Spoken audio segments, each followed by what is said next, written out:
Health insurance के मामले में सुनते ही आप सोचने लगते हैं कि मुझे हॉस्पिटल जा रहा है, मुझे इंश्योरेंस वाले से बात करनी है और मुझे क्लेम को भी लॉक करना है, मुझे यहाँ भी देखना है, मुझे वहाँ भी देखना है और आप एक चक्रव्यूह में फँसते जाते हैं और आप सोचते हैं कि मैं पहले इंश्योरेंस देख लूँ, हॉस्पिटल में एडमिट कर लूँ, वहाँ से डॉक्टर्स की प्रिस्क्रिप्शन ले लूँ, ट्रीटमेंट स्टार्ट करा लूँ, क्लेम का प्रोसेस देख लूँ, क्या-क्या मिलेगा, क्या-क्या नहीं मिलेगा और ये सब सवालों के बीच में आप सोचते हैं, उफ़! हेल्थ इंश्योरेंस इतनी कॉम्प्लिकेटेड है क्या? नहीं है। अगर अगर आपको सब मालूम हो, if you know everything about health insurance, this video is for you. अगर आप वो सीक्रेट्स जानना चाहते हैं जो आपको कोई नहीं बताना चाहता। मैं क्यों बता रहा हूँ? क्योंकि मैंने एक्सपीरियंस किया है अपने क्लाइंट्स के साथ, अपनी फैमिली के साथ और रिसर्च करके मैंने ये पाया है कि 90% लोग नहीं जानते हैं क्लेम कैसे लेना है, क्या-क्या पेएबल होता है, क्या पेएबल नहीं होता है, किन सिचुएशन में क्लेम रिजेक्ट हो जाता है और एक बार रिजेक्ट हो गया तो शायद कहीं से मिलेगा नहीं। और फिर आप सोचते हैं वो एजेंट ही खराब है, वो कंपनी ही खराब है, ये होगा, वो होगा और इस बीच में आप फिर कुछ और सोचने लगते हैं। तो इस वीडियो में मैं आपको वो सब बातें बहुत क्लियर करूँगा और हिडन सीक्रेट्स बताऊँगा, जो आपको कोई नहीं बताने वाला। और ये वीडियो भी पता नहीं कहाँ जाएगा बिकॉज़ इसको सुनते ही कुछ लोग परेशान हो जाएँगे, क्योंकि मैं सीक्रेट्स रिवील करने वाला हूँ। क्योंकि मैं चाहता हूँ आप अपने प्रिंसिपल्स के ऊपर जिए, आपके कंट्रोल में सब कुछ हो। जब आप इंश्योरेंस पॉलिसी ले रहे हैं तो आपका हक बनता है कि आप क्लेम के टाइम पे एक स्मूथ जर्नी के स्टार्ट करें। ना कि आप लोगों की तरफ देखें कि वो करेंगे तब होगा, डॉक्टर बताएगा, हॉस्पिटल बताएगा, टीपी बताएगा, रिलेटिव्स बताएँगे, इंश्योरेंस एजेंट बताएँगे। मैं आज आपको बता रहा हूँ इस वीडियो को 1 बार, 2 बार, 10 बार देखिए, नोट्स बनाइए। पहले चलते हैं कॉन्सेप्ट पे कि व्हाट माइंडसेट है, हाउ एंड एक्शन प्लान है, करना क्या है। तो व्हाट में मैं ये कहना चाहता हूँ 3 पॉइंट्स, इनको ध्यान से बिकॉज़ ये सारी बातों की क्रक्स है। मैं जो कह रहा हूँ ये एक इंडेमनिटी बेस्ड प्लान है, यानी कि जो आपका खर्चा होगा हॉस्पिटल में वो मिलेगा, एक्चुअल एक्सपेंसेस इनकर्ड मिलेंगे और जो आपकी लिमिट है उसी के अंदर आपको इंश्योरेंस का कवर मिलेगा, विच मीन्स दैट जो भी आपने इंश्योरेंस कवर लिया है उसको सोच के लीजिए कि मैंने 10 लाख का लिया, 5 लाख का लिया, 2 लाख का लिया है तो मुझे उतने का ही मिलेगा। नंबर टू, जितना मेरा क्लेम होगा, इन एक्सपेंसेस होंगे उतना ही का ही क्लेम मिलेगा। तो लिमिट को सोच के करिए और हर साल एटलीस्ट 5, 7, 10% से बढ़ाते जाइए। अगर 5 लाख है 6 लाख पे जाइए, 6 पे है तो 8 पे जाइए, 8 पे है तो 10 पे जाइए, 10 पे है तो 20 पे जाइए। तो every 5 years double it up, because inflation, medical inflation fact कहती है 15% से ऊपर है प्रति year, every year. So this is a fact number one. Fact number two is the moment of truth. ये आपको बहुत रियलिटीज मालूम चलेंगे, बोलते हैं ना मोमेंट ऑफ ट्रुथ क्या है। तो आपको तब नहीं, आज ये सीक्रेट जब रिवील होंगे आपको मालूम चलेगा कि ये बहुत सारी बातें हैं आपको किसी ने नहीं बताई और ना बताने वाला है, बट मैं बताऊंगा और इसको नोट करके रखेगा। क्यों? क्योंकि क्लेम के टाइम पे सब कुछ पता चलता है, आज कुछ पता नहीं चलता, ना कोई बात करता है ना करना चाहता है। तो मैं आपसे क्लेम के टाइम पे और ये सब बातें कैसे, अभी आते हैं माइंडसेट पे। और इसको मैंने 6 पार्ट्स में डिवाइड किया। पहला पार्ट है कि डॉक्यूमेंटेशन जब आती है तो डॉक्यूमेंट्स क्या क्या आपको करना है, इसके आप नोट्स बना लीजिए। नंबर वन होता है कि मेरे को ये सब डॉक्यूमेंट्स सामने दिखाने हैं जब आपको क्लेम के लिए जाना होता है।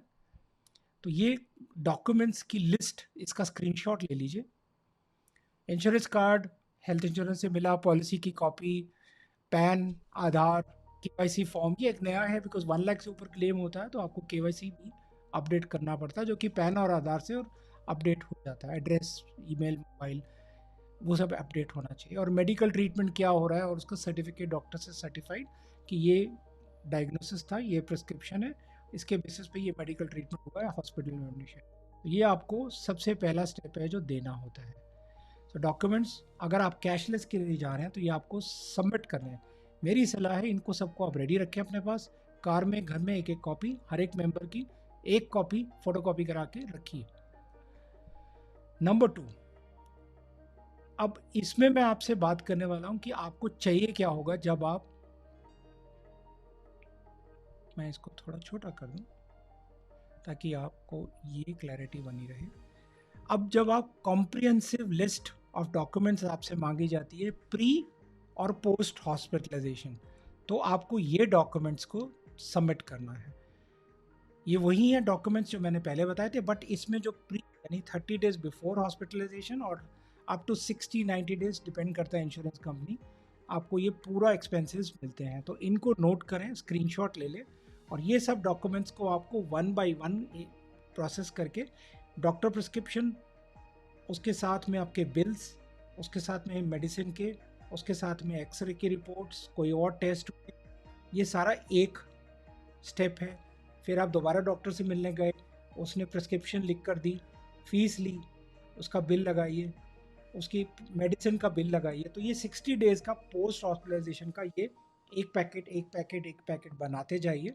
At the end of 60 days आप उसको भेज दीजिए। विद इन 60 के 30 डेज़ के अंदर अंदर आपको क्लेम वो पोस्ट का प्रोसेस मिलेगा। सो ये है प्री एंड पोस्ट की एक लिस्ट जो मैंने आपके लिए प्रिपेयर की थी।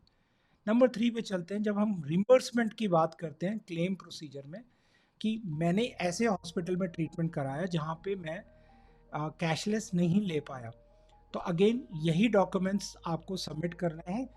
रिम्बर्समेंट फॉर क्लेम प्रोसेस, यानी उस हॉस्पिटल में आप एडमिट है जहाँ पे कैशलेस नहीं हो पाया, तो सेम डॉक्यूमेंट्स, बट ये लिस्ट रखिए अपने साथ में। और इसके साथ में लास्ट है ये जो क्लेम है आपका पोस्ट, तो ये आपको claim must be filed with in 7 to 15 days of being discharge from the hospital. Maximum with in 30 days के अंदर सेटलमेंट करना ज़रूरी है इंश्योरेंस कंपनी को, और 45 डेज के अंदर अगर नहीं करते हैं तो उनको 2% इंटरेस्ट रेट बैंक रेट के ऊपर एज पर रेगुलेशन लॉ पे करना पड़ेगा आपको इंटरेस्ट फॉर देयर डिले। अगर उन्होंने आपसे क्वेरी मांगी, आपने नहीं दी, वो दिन अलग हो जाएंगे, लेकिन ये आपको मालूम होना चाहिए कि ये प्रोसीजर है, और इसके अकॉर्डिंगली आपको पोस्ट क्लेम प्रोसीजर। तो मैंने आपको बताया 3 चीज़ें बताई हैं, डॉक्यूमेंट्स कैशलेस के लिए, प्री पोस्ट और क्लेम सेटलमेंट अगर आप रिम्बर्समेंट के लिए गए हैं। तीनों अलग अलग चीज़ें हैं, प्रोसेसेस लगभग वही हैं। आगे चलते हैं। अब आपको मैं ये बताना चाहता हूँ कि ये 4 चीज़ों का बहुत ध्यान रखें। देखिए, यहाँ तो आपकी मेडिकल ट्रीटमेंट प्लान्ड ट्रीटमेंट होती है, यानी किडनी में प्रॉब्लम आई, हार्ट में प्रॉब्लम आई, कुछ लिवर में आया, कुछ आप कुछ ऐसी एलिमेंट ऊपर आ गई जो आपको मालूम है कि अगले कुछ दिनों में उसका ट्रीटमेंट करवाना है, तो इसको प्लान्ड हॉस्पिटलाइजेशन बोलते हैं। तो कम से कम 2 दिन का मार्जिन रख के हॉस्पिटल में विजिट करें, वही डॉक्यूमेंट्स जो मैंने बताया उनको इकट्ठा करें, पुट टुगेदर, और 2 दिन का टाइम मार्जिन लेके टीपीए को बोले कि मैं परसों एडमिट होना है, आप प्रोसेस कराइए डॉक्यूमेंट्स। दूसरा होता है इमरजेंसी हॉस्पिटलाइजेशन। इसमें आप कुछ प्लान नहीं कर सकते, ऑब्वियसली एक्सीडेंट हुआ है, एडमिट हुए हैं, वो जो डॉक्यूमेंट्स हैं वो रेडी रखें, ताकि किसी को भी बोले भैया ये मेरे को एडमिट कर दो, मैं ये कैशलेस में हूँ, ये हॉस्पिटल है, और इतना आप बोल सकते हैं तो बहुत अच्छा है, और ताकि आपका ट्रीटमेंट भी उसके अकॉर्डिंग हो सके। बिकॉज आप तो एक्सीडेंट से हिट हैं, आप शायद तो आप बेहोश हो चुके हैं, तो किसी को बोलना पड़ेगा कि ये ट्रीटमेंट ये डॉक्यूमेंट के हिसाब से स्टार्ट करें। ओके, अगर आपको ये अच्छा लग रहा है तो please give me thumbs up and give me good comments, likes, और इससे मेरे को भी प्रोत्साहन मिलता है। नंबर 3 है कॉर्पोरेट। तो अगर आपने किसी कंपनी में काम करते हैं, सैलरीड हैं, और वहाँ से आपको मेडिक्लेम मिला हुआ है, हेल्थ इंश्योरेंस मिला हुआ है, तो कॉर्पोरेट का अलग प्रोसीजर होता है, वो अलग, मैं अभी इसमें नहीं बात कर रहा हूँ, अलग वीडियो है उसका। और लास्ट आता है इंडिविजुअल। अगर आप इंडिविजुअल हैं, सेल्फ एम्प्लॉयड हैं, और कहीं पर जॉब करते हैं जहाँ नहीं मिल रही है आपको मेडिक्लेम हेल्थ इंश्योरेंस का कवर, तो ये आप उस कैटेगरी में आते हैं। तो आप ध्यान रखिए आप किस कैटेगरी में हैं, क्या करने जा रहे हैं, हर एक का प्रोसीजर थोड़ा सा फ़र्क होता है। सो कीप इन माइंड जब आप इनकी बातों को सोचते हैं कि मेरे को हॉस्पिटलाइजेशन क्लेम लेना। नंबर 5 पे आते हैं थर्ड पार्टी एडमिनिस्ट्रेटर्स। ये क्या होते हैं टीपीए? ये तब तक नहीं मालूम चलता है जब तक आप हॉस्पिटल नहीं पहुंचते हैं और आपको हॉस्पिटल वाले डॉक्टर बताते हैं कि हॉस्पिटल में third party administrator TPA help desk है, वहाँ जाइए, यही सब डॉक्यूमेंट्स सबमिट करिए, मेरा साइन ये वाला लीजिए, क्लेम फॉर्म भरिए और सबमिट करिए। अब ये आप ज़रूर इस स्टेज पे जब पूरा कंप्लीट कर रहे हों, मेरा एक्सपीरियंस है, अपने इंश्योरेंस एजेंट से, एडवाइज़र से, फाइनेंशियल प्लानर से बात करें, क्योंकि आपको क्या बात करनी है, क्या लिखना है क्लेम फॉर्म में, क्या हिस्ट्री है आपकी, क्या आपने बताया हुआ है, क्या नहीं बताया हुआ, जो मैं आगे बताने वाला हूँ वो सब सोच के करिए। अगर आपने एक भी छोटी सी गलती की, जो मैं आगे आपको बताने वाला हूँ सीक्रेट्स, तो क्लेम नहीं मिलेगा। क्लेम कब मिलेगा, कितना मिलेगा, वो सब कन्फ्यूजन और बढ़ जाएगी, और इस टाइम पे आप ये टेंशन नहीं चाहते हैं। तो टीपीए क्या करता है, उसका रोल क्या होता है, मैं बहुत ईजी लैंग्वेज में आपको एक्सप्लेन करने वाला हूँ। ये बेसिकली हॉस्पिटल, पेशेंट और इंश्योरेंस कंपनी के बीच में एक लिंक है। ये प्री ऑथराइजेशन आपको दिलवाता है। आप फॉर्म भरते हैं, क्लेम फॉर्म, और उसको वो डॉक्टर्स की स्टैंप लग के, साइन लग के, बाकी वो जो डॉक्यूमेंट्स है मैंने बताया वो सब साथ में लग के वो भेजता है हॉस्पिटल से। अब सब कुछ ऑनलाइन हो चुका है, स्कैन ईमेल। तो सिस्टम्स हैं उनके, हर एक इंश्योरेंस कंपनी के पोर्टल है, उस पर उनको अपलोड करना होता है। There is no phone calls, there is no record, just upload upload upload, and it goes there. एंड वहाँ बहुत कॉम्पिटेंट डॉक्टर्स बैठे होते हैं most of the health insurance companies के पैनल पे 24 आवर्स। कई बार आपको बोला जाता है कि 6 बज गए, अब कल होगा, क्योंकि हॉस्पिटल का टीपीए घर जा रहा है, वहाँ पर 24 आवर्स काम हो रहा है। एवरेज इसको 30 मिनट्स लगते हैं, कई बार मैक्सिमम 4 घंटे लगने चाहिए, मेरा एक्सपीरियंस है और मैंने देखा है कि ऐसा होता है। Therefore be very clear, अगर आपको कोई बोले 2-3 दिन लगेंगे, बोलिए 30 मिनट, 4 घंटे दे रहा हूँ, करिए इसको पूरा, ये आपका काम है। टीपीए मैंने फीस दी हुई है, टीपीए फीस इसमें इंक्लूडेड है। So be very clear of your rights as a customer. Next, can be a pre approval part. जैसे मैंने पहले बताया कि अगर आपको मालूम है कि हॉस्पिटलाइजेशन के लिए जाना है, ट्रीटमेंट में 2 दिन की जाना, तो पहले ये टीपीए से मिलके सब प्रोसीजर को पूरा कर लें, in consultation with your insurance adviser, doctor, family and your financial planner के एक्सपेंसेस, ट्रीटमेंट्स, अमाउंट्स, क्या होने वाला है क्या नहीं होने वाला, जो आगे बताऊंगा। और देन पार्ट बाय पार्ट आपको डे पेमेंट के हिसाब से क्लेम का अप्रूवल मिलता रहेगा टीपीए से। ये मेरा बहुत ही नियर एक्सपीरियंस है कि अगर आपका 3 लाख का टोटल एक्सपेंस हॉस्पिटल में, पहले आपको बताया था, पहली बार जैसे आप इंश्योरेंस बताएंगे तो शायद वो कहेंगे नहीं सर वो 2,50,000 हो गया, तो सडनली 50,000 कम हो जाता है मज़े की बात है। और 5 लाख का था तो अभी सडनली 4,50,000 हो जाएगा, बिकॉज उनको मालूम है कि जो हमने साइन करके दिए हैं डॉक्यूमेंट्स, वो इंश्योरेंस कंपनी के एंड पे भी very high and professional doctors बैठे हैं जो हर चीज़ को स्क्रूटनाइज करेंगे, और अगर वो रिजेक्ट करेंगे तो कस्टमर को बेकार में परेशानी होगी। तो ये एक सीक्रेट मैं आपको बता रहा हूँ, इसको बहुत ध्यान से यूज़ करिए, ये बहुत पावरफुल वेपन है। बी वेरी क्लियर कि आप किस लिए गए हैं हॉस्पिटल, आप क्या चाहते हैं, आप लड़ने नहीं गए, आप ट्रीटमेंट कराने गए, राइट्स अपना जान के चलिए। तो इस बार पे मैं बस इतना ही कह रहा हूँ कि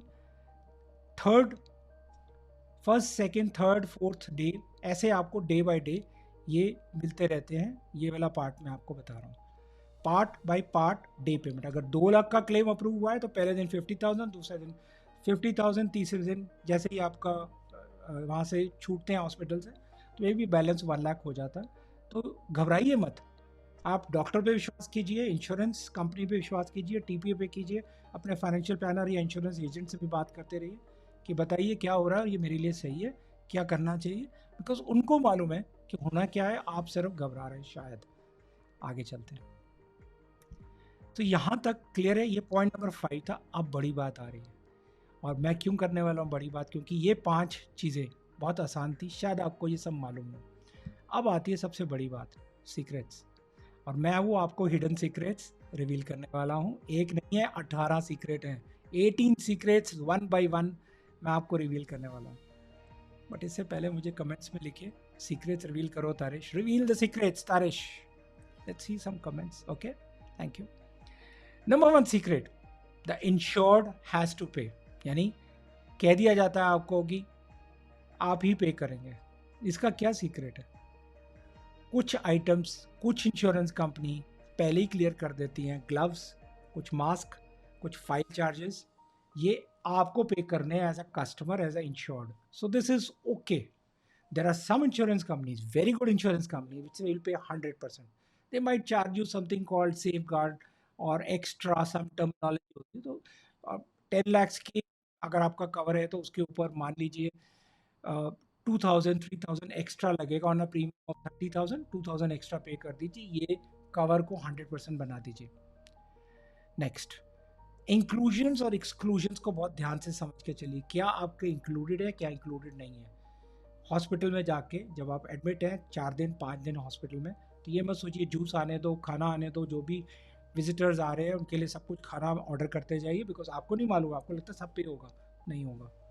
तो यहाँ पर वो सब एक्सक्लूडेड है, पर्सनल एक्सपेंसेस, टेलीफोन एक्सपेंसेस, कुछ और चीज़ें एक्सक्लूडेड होती हैं, और कुछ ट्रीटमेंट्स भी एक्सक्लूडेड होती हैं, उनको चेक करें उस टाइम पे।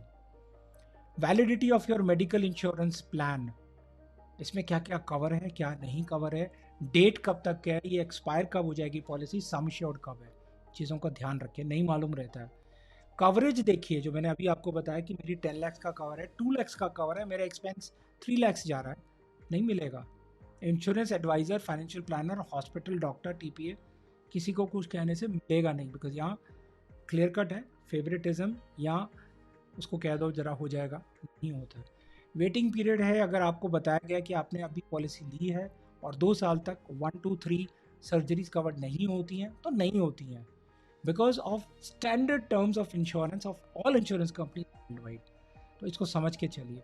अब आप क्लेम प्रोसेस को बड़े ध्यान से समझिए कि हाउ, इन्फॉर्म एंड बिवेयर। मैंने 3 पार्ट्स में किया। हाउ टू, आपको अभी मैंने बताया क्लेम प्रोसेस कैसे करना, वो डॉक्यूमेंट्स को रेडी रखिए, that is how to take a claim, you should be aware. अब इन्फॉर्म करें, टीपीए को इन्फॉर्म करना है आपको, यानी हॉस्पिटल में जाके टीपीए डेस्क, फोन पे बात नहीं करेंगे, ईमेल पे नहीं करेंगे, फैक्स नहीं करेंगे, कुरियर नहीं करेंगे, you have to meet them in person, because doctor की प्रिस्क्रिप्शन जाके ही वहाँ देंगे ना आप, क्लेम फॉर्म भर के, और बाकी सब साथ आप ले जा सकते हैं। इन्फॉर्म करना ज़रूरी है इंश्योरेंस कंपनी को through the TPA is enough, you don't have to call call call call all the time to the company, ज़रूरत नहीं। टीपीए ने रजिस्टर कर दिया क्लेम, आपको एसएमएस ईमेल आ जाएगा जो आपका रजिस्टर्ड है। Absolutely very good professional services are offered, जो बहुत अच्छी इंश्योरेंस कंपनीज हैं। एक एक दिन, एक एक घंटे का ट्रैक, जैसे मैं अपने कुछ क्लाइंट्स के लिए इंश्योरेंस पॉलिसीज लेता हूँ, तो मुझे भी एज एडवाइज़र ट्रैक आता है कि क्या क्या हो रहा है, कहाँ पहुँचे हैं और कहाँ पर कितना क्लेम मिल रहा है।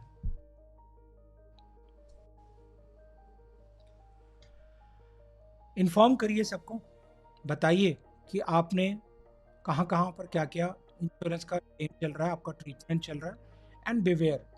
अब आपको क्या बताना है, क्या बताना नहीं है, not to disclose, be very clear.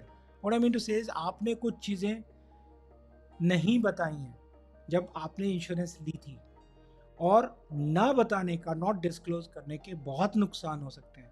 तो डे वन से बड़ा क्लियर होकर चलिए कि ये मेरी है प्रॉब्लम्स, ये मेरी नहीं है, दूसरे तीसरे चौथे साल में पॉलिसी लेने के बाद मुझे ये हो गया है, अस्थमा हो गया है, शुगर हो गई है, आर्थराइटिस हो गया है, इन्फॉर्म कीजिए इंश्योरेंस कंपनी, ईमेल करिए, रिकॉर्ड में रखिए कि मैंने आपको बताया था।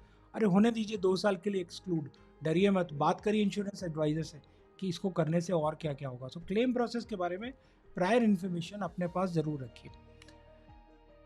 कैशलेस हॉस्पिटल नेटवर्क, इसके बारे में समझ के चलिए कि आपको मालूम होना चाहिए कि कहाँ कहाँ पर मेरा ट्रीटमेंट हो सकता है कैशलेस। इसकी लिस्ट बहुत ईजिली आजकल आपको वेबसाइट्स पे मिलती है, एसएमएस करने पे मिलती है, ईमेल पे आती है। आपका जो इंश्योरेंस एडवाइज़र है, फाइनेंशियल प्लानर है, वो आपको बताएगा कि ये और बहुत हॉस्पिटल, और 4000 हॉस्पिटल्स अक्रॉस इंडिया जो मोस्टली कैशलेस देते हैं। कुछ हॉस्पिटल जो गलत काम करते हैं, ऑब्वियसली उनको हटा दिया जाता है कैशलेस से। क्लेम रिजेक्ट होता सीक्रेट कब होता है, व्हेन, व्हाट, देन, और where next. So there is no then, there is, so this is it. So you have to be very careful कि अगर आपका क्लेम रिजेक्ट हो गया है due to certain things which are not disclosed in the part when taking the policy, your then is nothing and there is no next, and maybe this policy will get closed, premium forfeited, and I'll tell you why and how just in a short while. So be very careful when you take the insurance claim and when you're filing the claim and when you're taking insurance policy for that first matter. अब ये सबसे important चीज़ सामने आ रही है, इसको मैं बोलता हूँ 8 year clause, 8 year new clause, जिसको आप मॉरेटेरियम क्लॉज बोल सकते हैं। जुलाई 2020 ईयर में ये IRDA की गाइडलाइंस आई थी। क्यों? क्योंकि ये काफ़ी गाइडलाइंस, और you can ask me by email, I will send you this IRDA guidelines. ये 20 पेज का पूरा, 11 पेज का पूरा डॉक्यूमेंट है जो साइट पे अवेलेबल है, लिंक में मैं प्रोवाइड कर दूँ। इसमें यह बताया गया है कि standardization of general insurance terms and clauses incorporated इसमें किया गया है। Very fast I tell you few of those. जुलाई 20 में इसका नोटिफिकेशन आया था, 1 अप्रैल 2021 से इसको कंप्लायंस कर दिया जाए, सभी इंश्योरेंस कंपनी को स्टैंडर्ड बना के एग्जिस्टिंग और नॉट को एक यूनिफॉर्म कोड में डाल दिया जाए। ये 1 अप्रैल 2021 से स्टार्ट हो गया था। What will get rejected? What is settlement? Breach of trust on the policy holders part? इसमें और आगे देखते हैं। अब रिजेक्ट और सेटल अ क्लेम 30 डेज के अंदर अंदर इंश्योरेंस कंपनी को जब डॉक्यूमेंट्स मिले हैं, आपको बताना पड़ेगा कि हम क्यों कर रहे हैं, क्या कर रहे हैं। They can not just sit idle. Breach of trust on part of the policy holder, अब इसको बहुत ध्यान से समझिए बिकॉज ये लोगों को नहीं समझ में आता।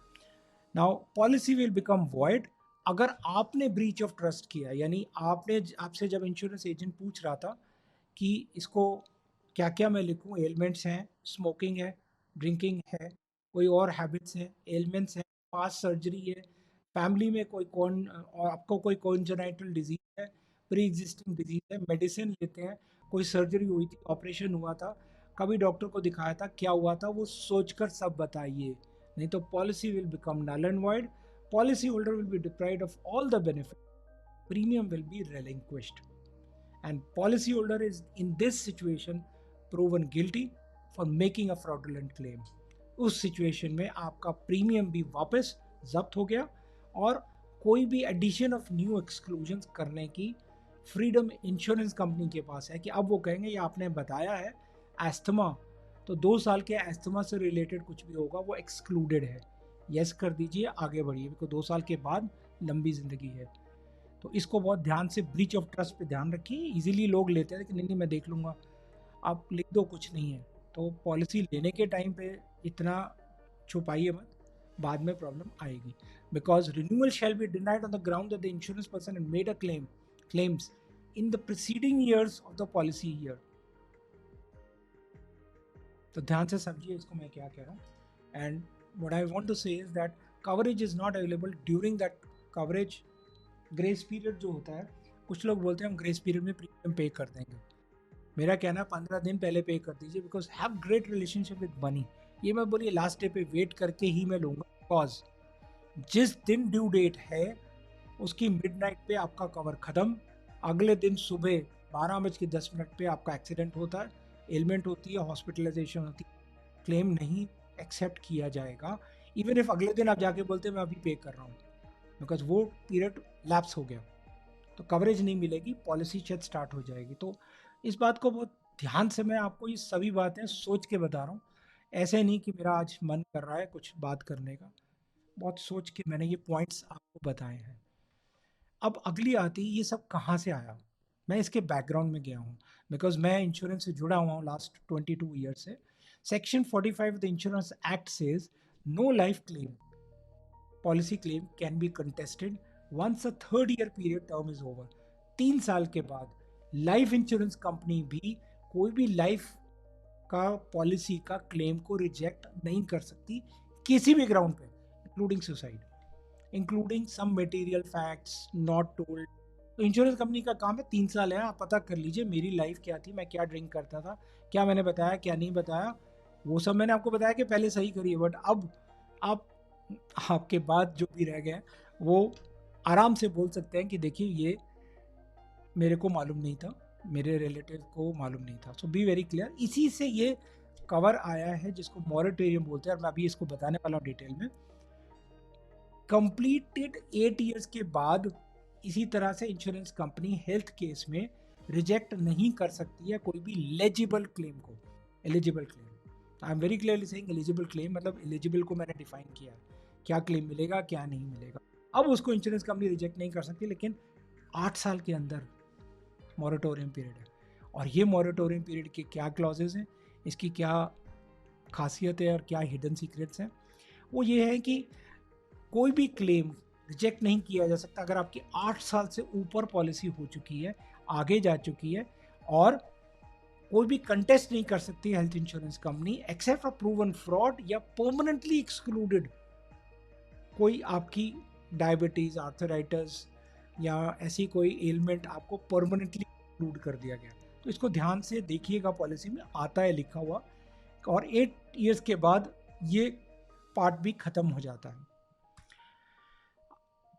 Now, insurance will have to pay all the claims after 8 years because 8 years have been given to the insurance company to ascertain what policyholder could, should have declared. आप पता कर लीजिए ना, इंश्योरेंस कंपनी को कहा जा रहा है 8 साल है, तो उसके बाद नहीं कर सकते। और 8 साल के बाद क्या होता है, अब no look back to be applied, let me see what happened 8 years 5 years बैक। सो आपने 22 में पॉलिसी आज क्लेम आ रहा है, 2017 में ली थी, तो पिछले 5 साल तक तो वो देख सकती है, लेकिन 22 में -8 years करेंगे उसके पीछे, यानी 2014 से पहले insurance company will not look back at the history of the insured disclosures for dishonoring the claim, and it be applicable for the sum assured. अगर बीच में आपने 2014 में आपने 5 lakhs का कवर लिया था, फिर आपने 10 lakhs का किया, फिर आपने 15 lakhs का किया, तो 15 आपने 2020 में किया, आज 22 है, तो अब 28 तक वो जो 15 वाला है ना, वो 8 years का पीरियड चलेगा। तो इसको ध्यान से समझ के चलिए, कुछ भी टेढ़ी खीर नहीं है, मीठी खीर है अगर समझ आ जाए तो, और खा सकते हो तो। सब्सिक्वेंटली कंप्लीशन ऑफ 8 years, तो आपने जब जब कवर को बढ़ाया है, जब जब एड ऑन लिया है, जब जब आपने एडिशनल कवर लिया है, वो 8 years का पीरियड बढ़ता जाएगा। कुछ गलत नहीं है, बिकॉज हो सकता है आप अभी 30s 40s में हैं, लाइफ 80 तक है, तो बहुत साल पड़े हैं क्लेम लेने के लिए। और from the date of enhancement of the sum assured, वहाँ से अगले 8 साल को फिर वही एक्सक्लूजन पीरियड माना जाएगा। So these are important things when moratorium को आप समझिए ध्यान से, टेक्निकल नहीं है, मैं बहुत इजीली एक्सप्लेन कर रहा हूँ। अब इसमें 4 चीज़ें आपको समझनी है कि ये जो मॉरिटोरियम पीरियड है, इसमें ये 4 चीज़ें इंपॉर्टेंट हैं, और वो हैं आपकी लिमिट्स, क्या लिमिट है आपकी पर एलिमेंट पर सर्जरी, अगर वो डिफाइन किया गया है। सब लिमिट्स क्या हैं, पर सर्जरी, पर ट्रीटमेंट, पर रूम। को पेमेंट, कुछ सीनियर को कहा जाता है कि फर्स्ट 5-10% आप पे करेंगे, अगर 1 लाख का क्लेम है 5000 आपने पे करना है। इफ इट वॉज एक्सेप्टेड तो वो आज लागू होगा, आपको 5000 पे करना है। Deductibles, again depending on insurance company and policy and category of policy, deductibles are not payable, like gloves are there, some file charges are there, some hospital file cost is there, something, so that deductibles will not be payable. So be very clear, subject to जो होता है क्या क्या है, insurance policy लेते वक्त समझ के रखिए, नोट्स बना के रखिए, एक्सपीरियंस से मालूम चला है मुझे भी। Insurance have also been barred from repudiating any claim which has come on the grounds of fraud if the insured has no deliberate intention to suppress facts. अब इंश्योरेंस कंपनी को कहा गया बिना वजह के आप ग्राउंड्स मत ढूंढिए कि इसको फ्रॉड, उसको भी फ्रॉड, और ये इंश्योरेंस पर्सन जो है ये भी फ्रॉड है, ये भी फ्रॉड, ये डेलिबरेट इंटेंशंस मत करिए, क्योंकि उसने आपको कोई भी सप्रेस फैक्ट नहीं किया as a customer. May be उसको नहीं मालूम था कि उसको ये एलिमेंट है। 8 years के बाद आप कोई क्लेम को रिजेक्ट नहीं कर सकते, तो इसको आप समझ के चलिए। इंश्योरेंस कंपनीज को भी कहा गया दैट, और ये आपका कोई नहीं बताने वाला, मैं आपको ओपनली सीक्रेट बताने वाला हूँ, मालूम नहीं इसके बाद ये वीडियो का क्या होता है और मुझे क्या कहा जाता है। Moratorium period will extend if the sum assured increase, ये मैं बार बार रिपीट कर रहा हूँ बिकॉज 5 years के बाद आपने इंक्रीज किया, 10 years के बाद किया, 15 years के बाद किया, तो ये मोरेटोरियम पीरियड उसमें आएगा ही आएगा। और आपको देखना है कि पॉलिसी पोर्ट करते वक्त भी इसकी क्या टर्म्स एंड कंडीशंस हैं और वो क्या आ रहा है।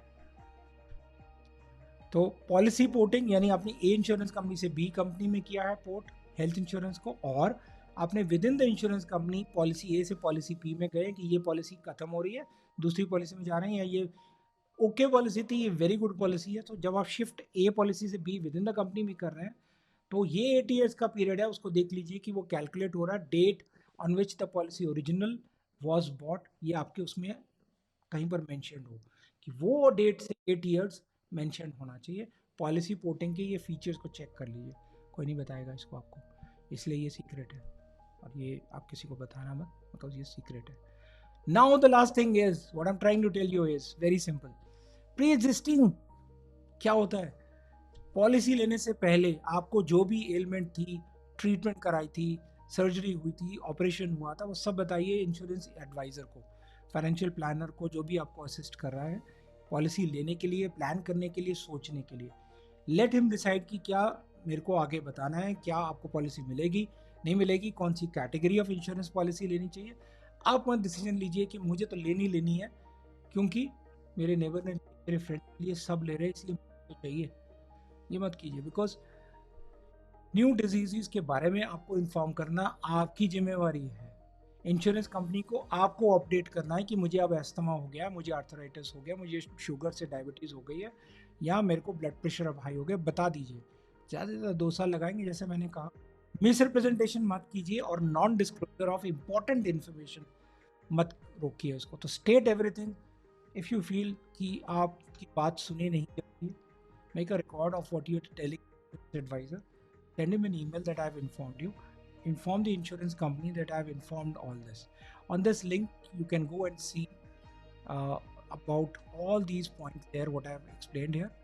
ये लिंक है जिसको है मैं आपको इस लिंक के ऊपर आपको ये डिटेल आराम से इंग्लिश में पढ़ सकते हैं, बिकॉज बहुत ईजिली उन्होंने एक्सप्लेन किया है। और इसी को मैंने कई बार पढ़ने के बाद मैंने इसमें ये पॉइंट्स लिए हैं जो मैं आपको दिखाना चाह रहा था अभी के लिए।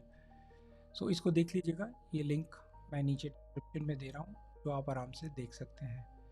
IRDAI गाइडलाइंस जुलाई 22 को इशू हुई थी 2020 में। 8 ईयर क्लॉज के बारे में लोगों को नहीं।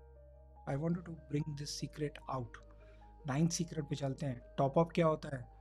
ले लीजिए टॉपअप, प्लीज़ जल्दी से ले लीजिए। 10 lakhs की पॉलिसी है, 90 lakhs का टॉपअप ले लीजिए।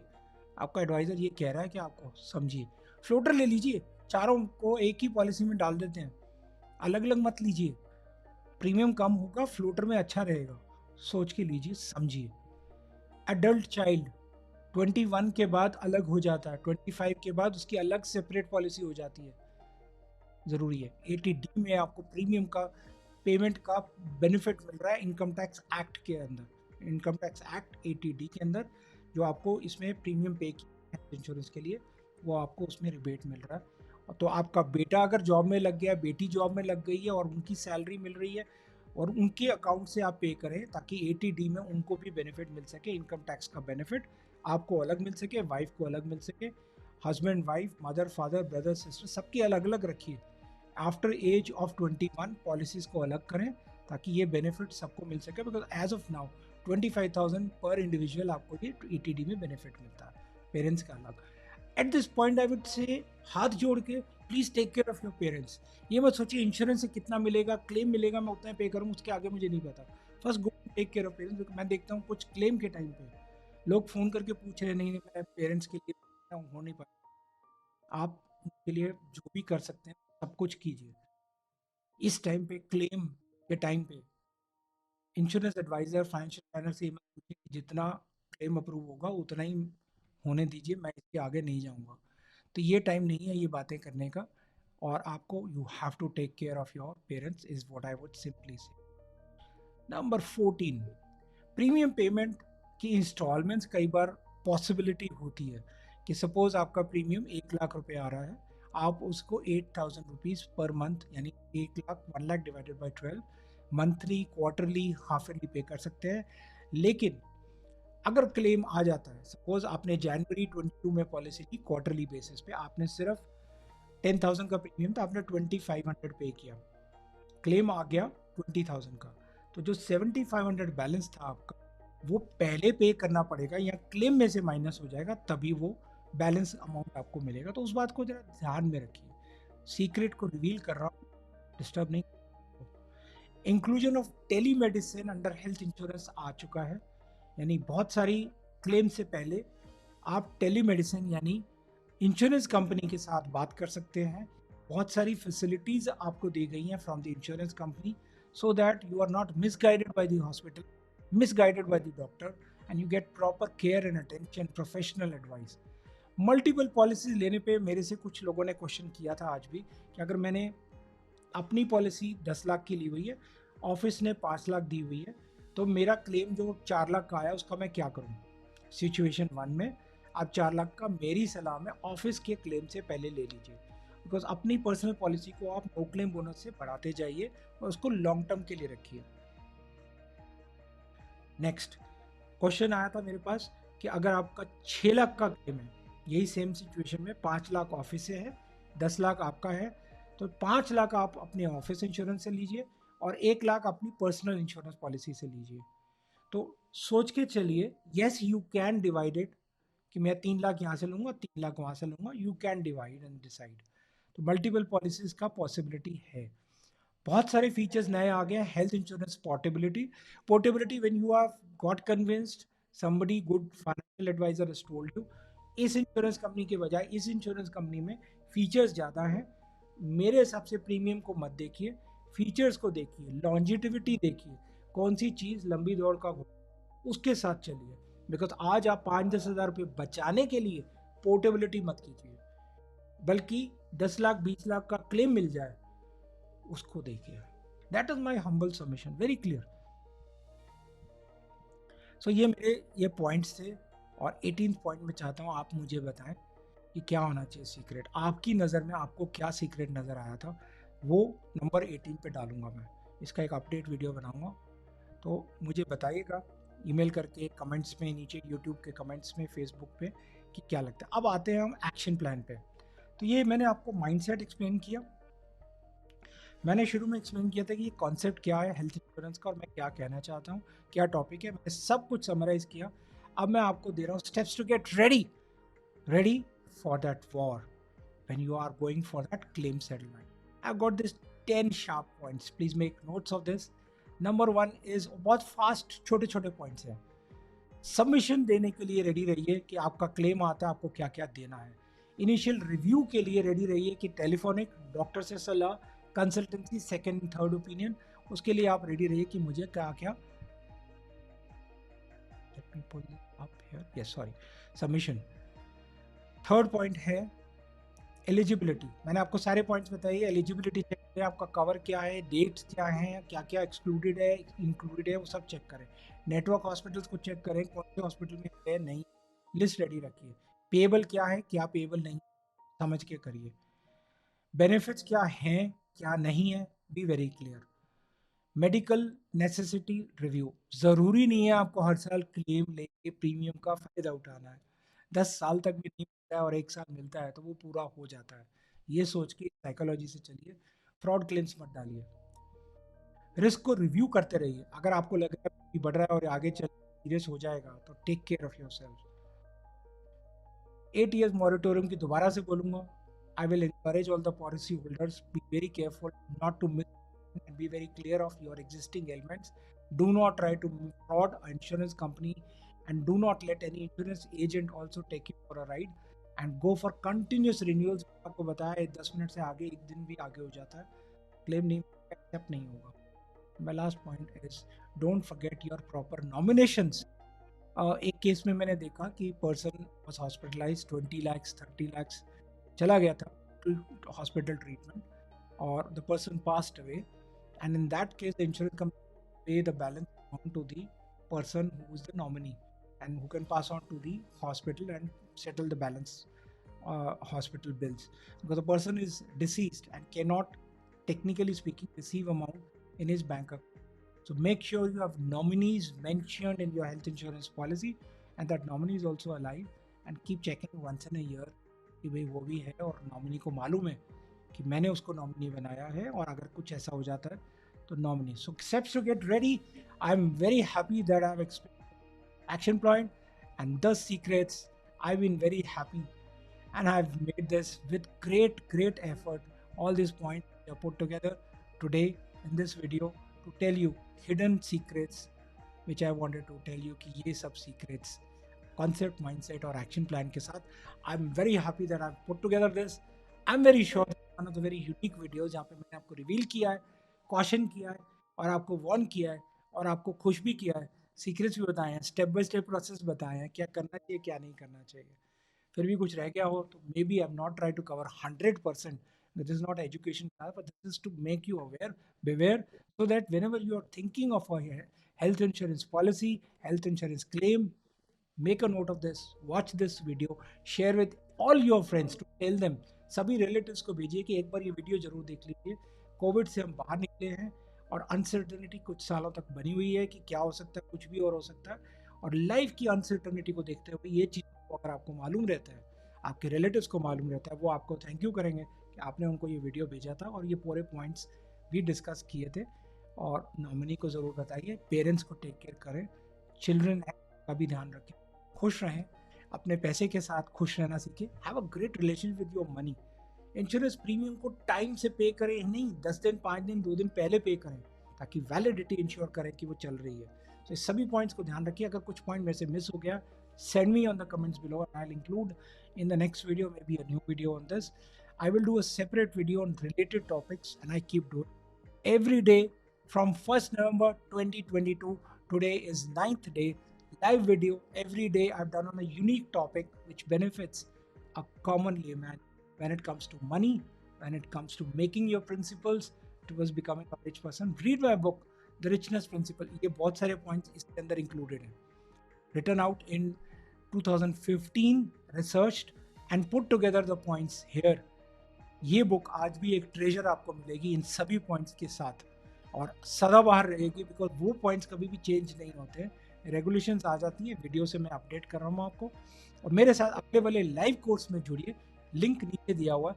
लाइव कोर्स में मैं आपको और बहुत सारी बातें बताऊँगा, बहुत यूनिक चीज़ें बताऊँगा जो कोई वाला नहीं। Thank you very much for watching this video. This is Taresh, your financial freedom specialist, by qualification a certified financial planner, because that gave me that idea of all the insurances, all the investments and many other things to talk so much with confidence today, with complete freedom, with not under pressure कि मैं उस insurance company से काम करता हूँ या उस adviser हूँ इसलिए मैं ये बातें नहीं कर सकता हूँ। Absolutely clear making it to you, because I'm a fee-based financial planner. I will guide you or tell you what is best in your long and short run. Thank you very much for watching this video.